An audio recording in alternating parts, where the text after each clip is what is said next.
Prezados, boa tarde. Essa videoaula trata-se de um início, de uma introdução à análise de esforços internos solicitantes em elementos de viga, tá? Geralmente eu inicio essa aula desenhando a nossa viga, certo? Uma viga fictícia, ok?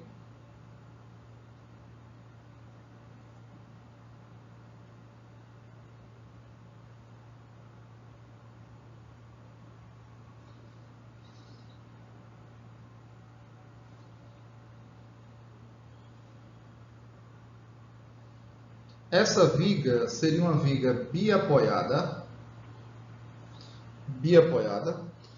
com a carga distribuída.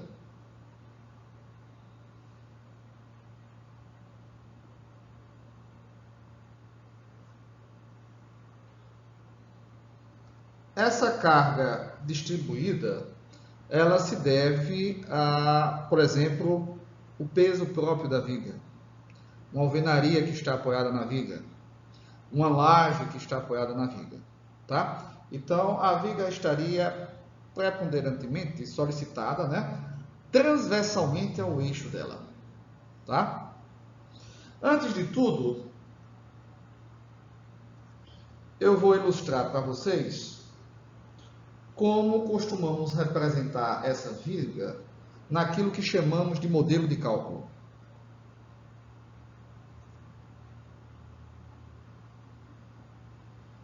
No modelo de cálculo, nós representamos a viga apenas por uma linha longitudinal que corre ao longo do eixo da viga.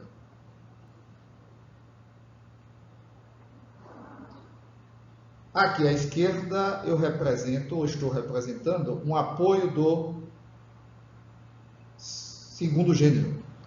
E à direita, um apoio do primeiro gênero. Tá?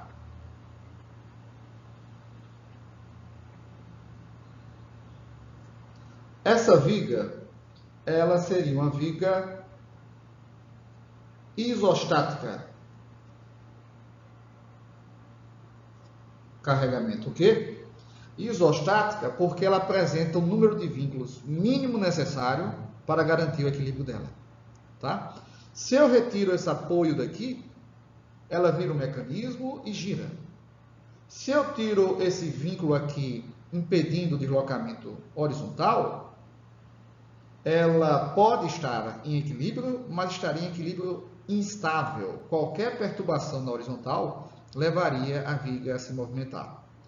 Então, se eu retiro qualquer um desses vínculos, ela se torna uma estrutura chamada hipoestática. Hipo de abaixo, um número de vinculações abaixo do mínimo necessário. Se, por outro lado, eu acrescento vínculos, ou seja, se ao invés de um apoio do primeiro gênero, eu tivesse um apoio do segundo gênero aqui, eu teria um número de vínculos acima do necessário para garantir o equilíbrio estável da viga. Então, ela seria uma estrutura hiperestática. Tá bem? Então, esse seria o nosso modelo de cálculo da nossa viguinha, tá? Ela é uma viga clássica chamada viga biapoiada.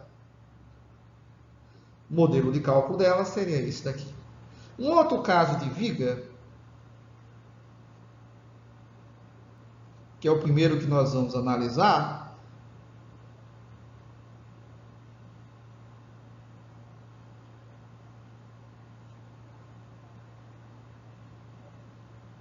seria de uma viga em balanço, engastada, tá?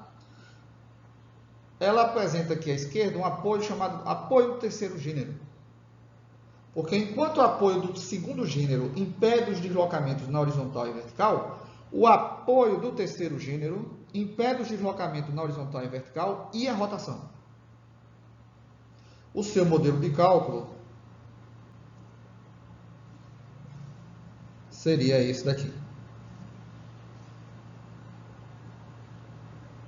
Okay? Representa a viga pelo seu eixo longitudinal. Aqui eu tenho uma carga concentrada, chegando na extremidade livre da viga, Extremidade livre porque não tem nenhum apoio, nenhum vínculo. Essa carga concentrada pode ser uma parede chegando aqui, algo pendurado, um tirante, certo? Enfim. Esse é o primeiro tipo, a análise de viga que nós vamos fazer. Tranquilo? Ela é uma estrutura isostática, ou seja, tem um número de vínculos mínimo necessário para garantir o equilíbrio estável dela. Se eu retirar qualquer vínculo, ou seja, se ao invés do apoio do terceiro gênero eu tivesse um apoio do segundo aqui, eu teria um mecanismo, né, cujo equilíbrio estável seria impossível. Você estaria com um mecanismo assim se movimentando, tá? Também se eu acrescento um vínculo, ou seja, um apoio do primeiro gênero, por exemplo, aqui nessa extremidade, eu teria um número de vínculos superior ao mínimo necessário para garantir o equilíbrio estável dela. Logo, eu teria uma estrutura hiperestática, certo? Enquanto que se eu tirar qualquer vínculo aqui dessa viga, eu passaria a ter uma estrutura hipoestática. Hipo de abaixo, hiper de acima, iso de igual. Essa igualdade se dá por conta da análise de reações de apoio associada aos vínculos.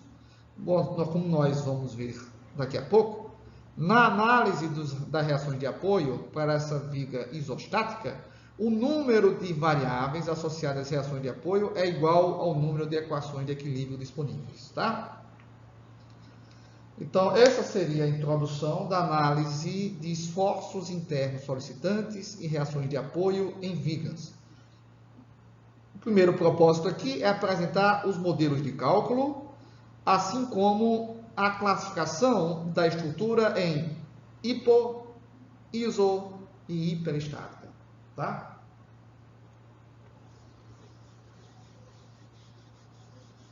Vamos para o nosso primeiro caso de viga para concluirmos a aula de hoje.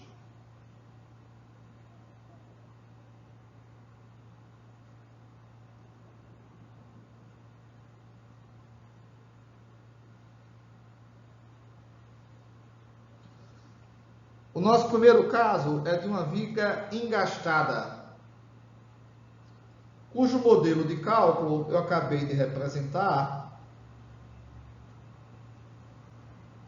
Seria esse daqui,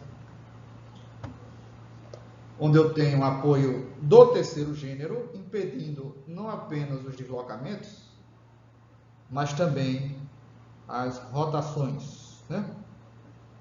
Aqui nessa extremidade esquerda. Tranquilo? Vamos assumir, né, que essa nossa viguinha tem um comprimento L.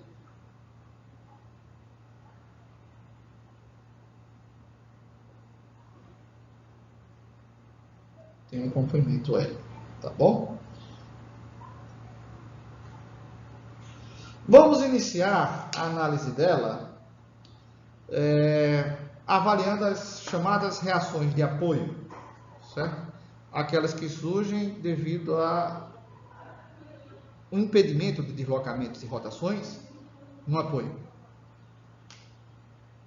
Se aqui eu chamo de ponto A e esse de ponto B, aqui surgem uma reação vertical que estaria associada ao impedimento de deslocamento na vertical, uma reação na horizontal associada ao impedimento de deslocamento na horizontal e uma reação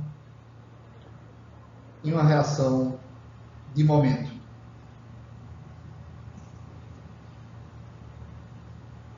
Tá?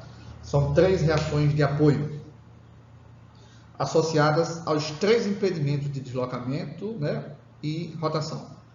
Eu tenho um impedimento de deslocamento na vertical, né, que faz surgir essa reação na vertical, um impedimento de deslocamento na horizontal, que faz surgir essa reação na horizontal, e impedimento de giro ou rotação, que faz surgir essa reação de momento fletor.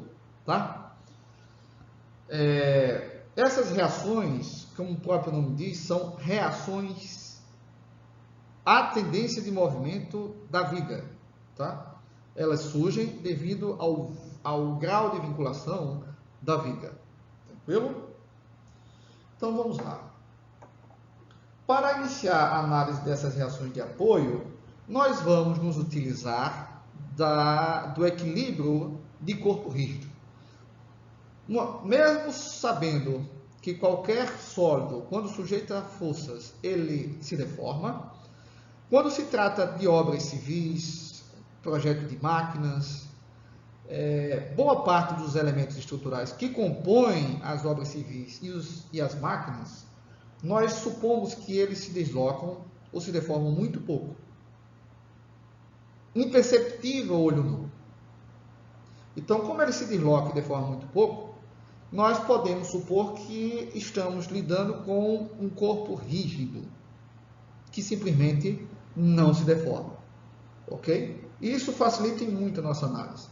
Porque, a rigor, do ponto de vista físico, o equilíbrio deve ser imposto à configuração deformada da viga, da estrutura. Ok? Mas isso faria com que a análise ficasse muito mais complexa. Um nível de complexidade que nos permitiria corrigir um erro na ordem de 3%, 4%, um erro desprezível para a maioria dos projetos de estruturas. Certo? Então, para evitar esse acréscimo de complexidade, nós impomos o equilíbrio à configuração indeformada ou inicial da estrutura, como se a estrutura não se deformasse, fosse um corpo rígido. Tá? Então, ao fazermos isso, na análise de equilíbrio de corpo rígido bidimensional, nós temos apenas 3 equações de equilíbrio. Uma associada ao equilíbrio de forças na horizontal, que eu chamo somatório de forças na horizontal, igual a 0. Tá? Como eu não estou definindo aqui um sistema de coordenadas x, y, eu utilizo essa nomenclatura aqui, ó, esse índice H associado ao somatório de força na horizontal, mas aí eu preciso definir qual a orientação positiva, ou a convenção positiva, que seria para a direita. Tá? A segunda equação de equilíbrio seria somatória de forças na vertical, convenção positiva para cima, e a terceira equação de equilíbrio seria somatória de momentos em relação a determinado ponto, pode ser qualquer um, na viga. Nós vamos utilizar o ponto A. Depois eu explico por quê. Convenção positiva anti-horária. Tá? Ok? Assim como eu fiz para somatório de força na horizontal, para somatório de força na vertical, eu precisei definir a convenção positiva, no caso, para cima. Tá? E no somatório de momentos, nossa convenção positiva ela é anti-horária. Então, impondo o equilíbrio de forças na horizontal,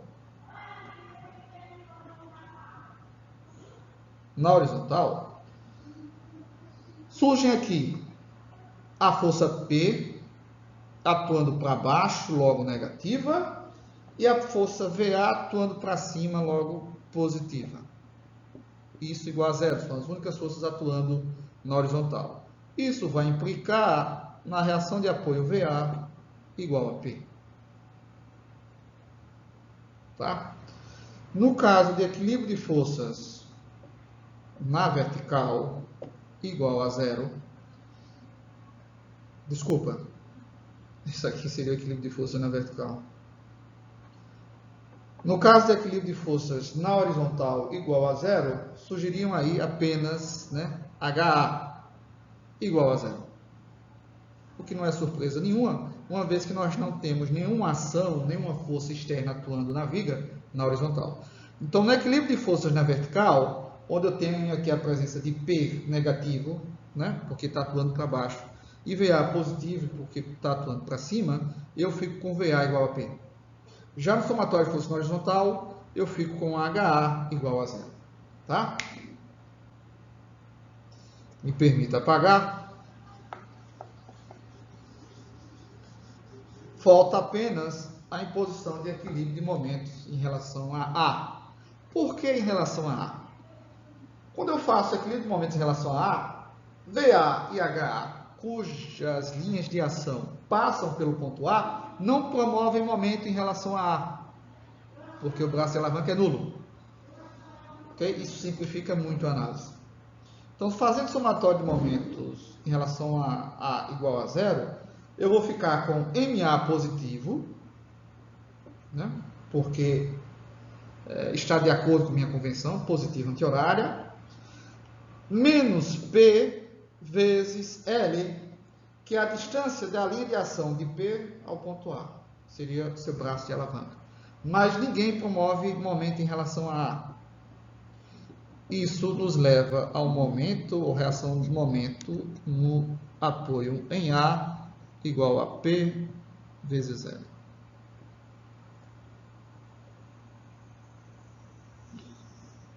Com isso, eu obtenho as reações de apoio, que foram basicamente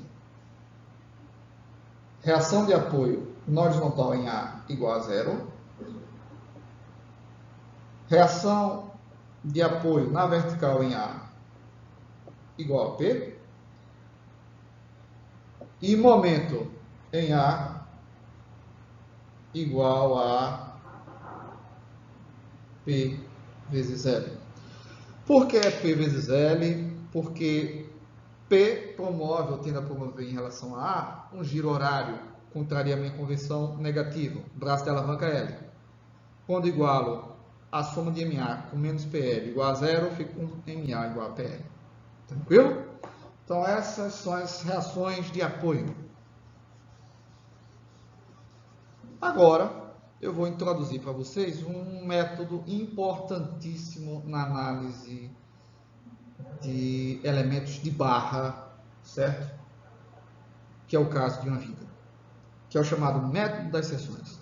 O método das seções já foi explorado na análise de treliças, né? Que é um assunto que geralmente vem antes da análise de vigas. O método das seções se baseia na seguinte premissa. Se eu imagino um corte fictício na minha viga, posicionado em relação a esse apoio esquerdo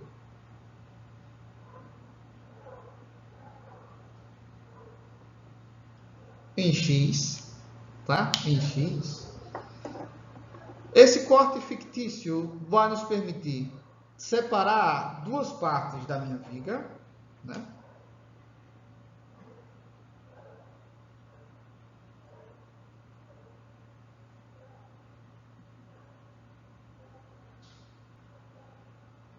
Uma com comprimento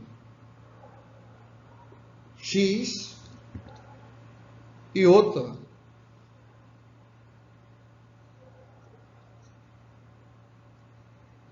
com comprimento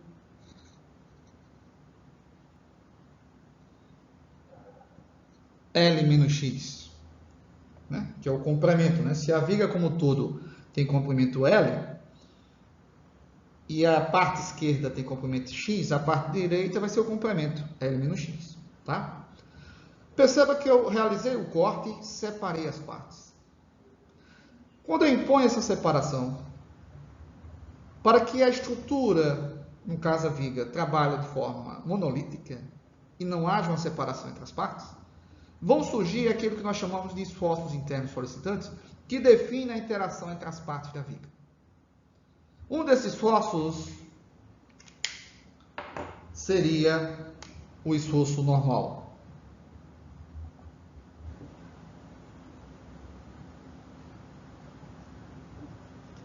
O esforço normal, ele impede que as partes da viga se separem, né? Nesse sentido, na horizontal. Ok? Na horizontal. Ok? Um outro esforço que aqui também vai surgir, esforço interno solicitante. Perceba que a convenção de esforço normal é saindo da seção, das seções de corte fictícias. Certo? E perceba que aqui, ó, eu tenho um mesmo valor para n, uma mesma direção, mas sentidos contrários. Ou seja, aplica-se aqui a terceira lei de Newton.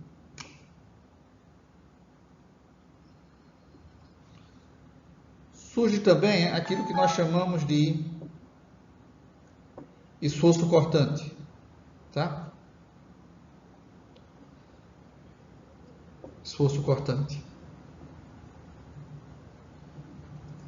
E que nós chamamos de momento fletor.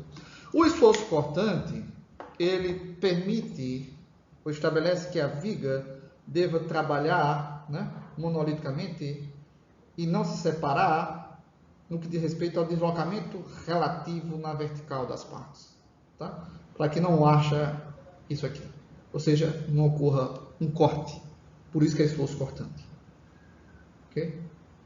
Partes da viga não se permite que elas deslizem uma em relação à outra. E finalmente o momento fletor, que impede que as partes da viga elas rotacionem relativamente livremente, ok? Não permite que elas rotacionem relativamente livremente. Então esses três esforços, eles basicamente garantem que as partes da viga trabalhem de forma monolítica, sem haver uma separação entre elas na horizontal, um deslizamento na vertical ou uma rotação relativa, tá? E perceba que o número de esforços internos solicitantes coincide com o número de equações de equilíbrio que nós temos disponíveis na análise 2D. E aqui nós usamos, no famoso método das seções, um princípio da estática que diz o seguinte: se a estrutura da viga como um todo está em equilíbrio, toda e qualquer parte dela vai estar. É a mesma premissa usada no método dos nós e no método das seções aplicados à análise de treliços, certo? Então, basicamente, nós podemos ou impor o equilíbrio à parte direita ou à parte esquerda da nossa viga, tanto faz. Com o intuito de avaliar os esforços internos solicitantes que ocorrem internamente à viga e que permite que ela trabalhe de forma monolítica. Ok? Então, me permita apagar aqui e realizar essa análise de equilíbrio, inicialmente a parte direita. Depois faremos a parte esquerda.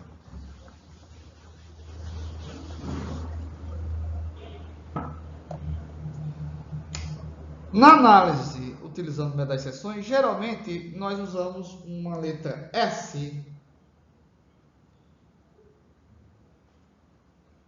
que estaria associada à palavra seccionamento. Perceba que S posiciona-se ao longo da viga pela coordenada X. E X varia ao longo da viga de 0 até o comprimento da viga. Okay? Nós vamos isolar a parte direita do nosso modelo de cálculo, onde eu tenho aqui a força P atuando e o comprimento de L menos X. E atuando na seção de corte, eu tenho o esforço normal avaliado no seccionamento posicionado em X, onde X corre ao longo da minha viga, né, variando de 0 a L. Eu tenho o meu esforço cortante, X, e finalmente o meu momento fletor. Tá? E vamos impor equilíbrio à parte da viga, assim como nós impomos o equilíbrio para obter os esforços, as reações de apoio. No momento da análise das reações de apoio, eu não destaquei isso, mas o termo isostática, que seria aquela estrutura que apresenta o número mínimo de vínculos que garante o seu equilíbrio, esse iso de igualdade, isoestática, ele está associado também à análise puramente algébrica ou matemática do problema. Porque eu vou ter aqui, três reações de apoio que igualam em número as equações de equilíbrio disponíveis para análise bidimensional, que são 3. Então, tenho 3 incógnitas para 3 equações. Então, tem igualdade aí entre incógnitas e equações de equilíbrio disponíveis, tá? Então, o termo ISO aí também se justifica por conta disso. Mas vamos lá. Essa seria a parte direita, né? Do método das seções. Eu imponho o equilíbrio de forças na horizontal, igual a 0. Convenção positiva para a direita. A única força atuando na horizontal aqui é o esforço normal para a esquerda, logo negativo, igual a 0. Isso vai implicar um esforço normal nulo, o que não é novidade, uma vez que eu não tenho nenhuma solicitação na horizontal para a minha viga, apenas na vertical, que é a carga P. Eu imponho equilíbrio de forças na vertical, igual a 0, convenção positiva para cima, eu vou ficar com Q de X positivo, né? Menos P igual a 0. Isso vai implicar em Q de X igual a P. Eu não chamei atenção para o fato de que a convenção positiva da cortante nessa face, né, da parte direita, ela é positiva para cima. Ok? Nós costumamos utilizar a seguinte representação para definir convenção de esforços internos solicitantes. Normal, sempre saindo da seção. Cortante na face, né, esquerda para cima. Na face direita para baixo. Ou seja, como se o binário, né, de forças do esforço cortante promovesse um giro, né, horário. E finalmente, normal, né? Momento fletor, desculpa. Momento fletor. Convenção, né? Sempre tracionando as fibras de baixo e comprimindo as fibras de cima. Okay? Tracionando as de baixo, comprimindo as de cima. Tranquilo? Então, essa é a convenção positiva dos esforços internos solicitantes. Então, como estamos analisando a face esquerda, perceba, ó, esforço normal saindo, cortante para cima, momento fletor horário, tracionando as fibras de baixo. Tá? Só faltou aqui, ó, analisar o momento fletor.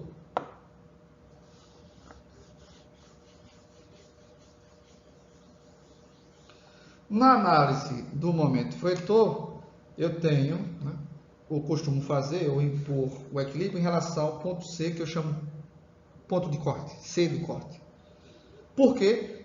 Porque ao analisar o equilíbrio de momento em relação ao ponto C, eu elimino, né, as contribuições de Q de X e NX, cujas linhas de ação passam por C. Então, faço somatória de momento em relação ao ponto C igual a 0, anti-horário positivo. Então, eu vou ficar com menos M de X, né, que atua horário, contraria a minha convenção que é anti-horária, mais P vezes o seu braço de alavanca, que é L menos X, igual a 0. Porque P promove em relação a C um giro horário, contraria a minha convenção, logo, né, negativo também, desculpa, meti um equívoco aqui, negativo, vezes o braço de alavanca, que é L menos X. Tranquilo? Isso resulta em um momento em relação a X igual a menos, ou mais P, né? P vezes X menos M, né? Ok? Eu passo o M para a direita, positivo, inverto aqui a posição de L com X, né? Fico com mais P. Então, essa é a expressão do momento fletor. Tranquilo? Agora eu vou apagar aqui, me permita apagar rapidamente, e repetir essa análise para a parte esquerda. Na parte esquerda, eu tenho normal saindo, cortante para baixo, momento fletor tracionando as fibras de baixo. E aqui a presença, né, de V de A, H de A,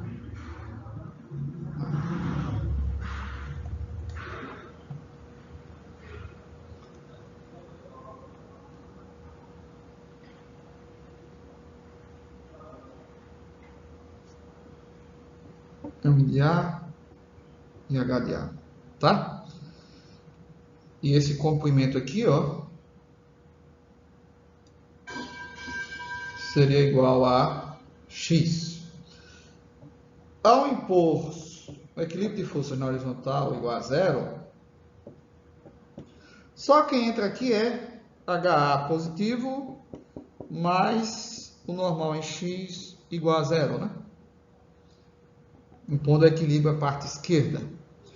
Isso vai resultar em N de X igual a zero, já que HA é nulo. Impondo o equilíbrio de forças na vertical igual a zero, convenção positiva para cima, eu vou ficar com V de A menos Q de X igual a zero. Isso vai implicar em Q de X igual a V de A é P, igual a P, que é o mesmo valor que encontramos anteriormente, certo? Vou apagar isso aqui e vou impor o equilíbrio de momento em relação ao ponto de corte C. Somatória de momentos em relação a C igual a zero, anti-horário positivo,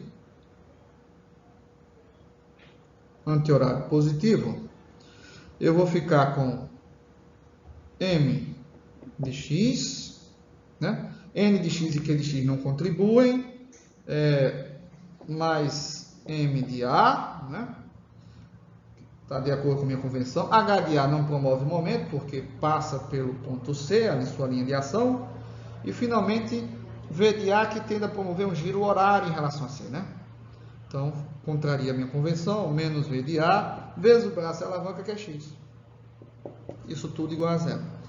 Logo, eu vou ficar com M de X igual M de A é menos P vezes L, né? Porque eu vou ficar com menos MA, que é P vezes L, mais V de A, que é P vezes X. Isso vai implicar em M de X igual a P vezes X menos L, que é exatamente, né, a mesma expressão obtida anteriormente. Não poderia ser diferente, tá? Senão a premissa aí do método das seções, que na análise de equilíbrio tanto faz impor equilíbrio à parte esquerda ou à direita, não estaria valendo. Então, perceba que obtivemos as mesmas expressões. Na prática, vocês não vão precisar analisar as duas partes. Eu analisei só para provar que essa igualdade ocorreria. Você só precisa analisar uma das partes. Aquela, evidentemente, mais simples. Finalmente, com as expressões dos esforços internos solicitantes, nós podemos esboçar aquilo que nós chamamos de diagrama de esforços internos.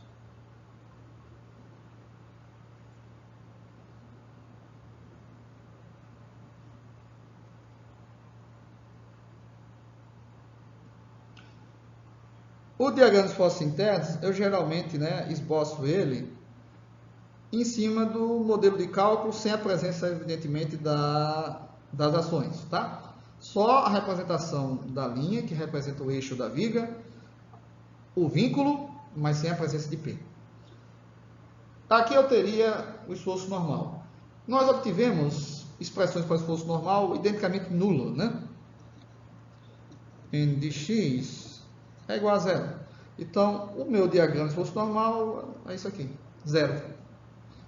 Já para Q de X, nós obtivemos um valor constante igual a P. Então, eu subo aqui de P, né? Vou usar uma outra cor. Eu subo aqui de P, constante, né? Positivo, né? Assumindo que P é um valor positivo. E fecho o meu diagrama de esforço cortante dessa forma. Essa é a representação típica de engenheiro, tá? A expressão para o momento fletor que obtivemos foi essa daqui, ó.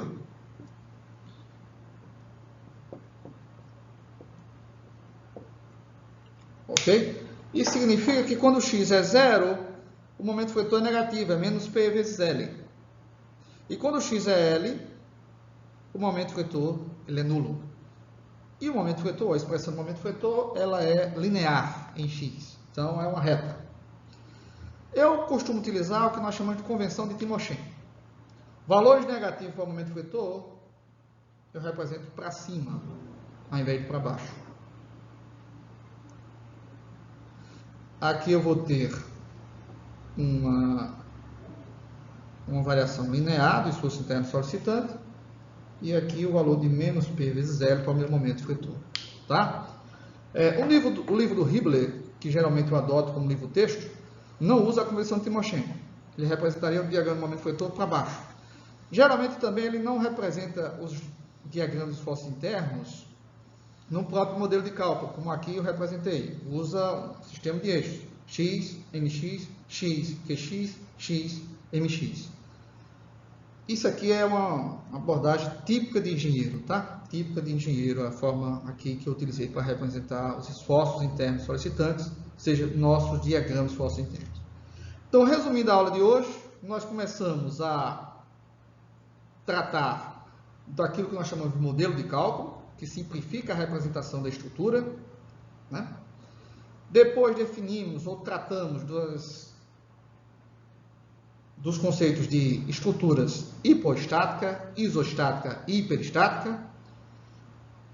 Chegamos à conclusão que nossa viga é uma viga isostática, porque basta impor as equações de equilíbrio para avaliar tanto as reações de apoio como esforços internos solicitantes. Calculamos as reações de apoio, depois avaliamos os esforços internos solicitantes, usando o método das seções, isolando tanto a parte direita como a parte esquerda, tanto faz. Na prática, você só faz essa análise de equilíbrio para uma das partes. Eu fiz para as duas, para provar que o resultado seria igual, idêntico. E, finalmente, concluímos, né, com os diagramas de esforços internos solicitantes. Tá? Na próxima aula, eu vou esboçar aqui uma análise de um outro tipo de viga. Espero que vocês tenham gostado da aula de hoje, tirem bastante proveito dela e da vantagem do vídeo de você poder voltar a qualquer momento aí da aula para esclarecer eventuais dúvidas.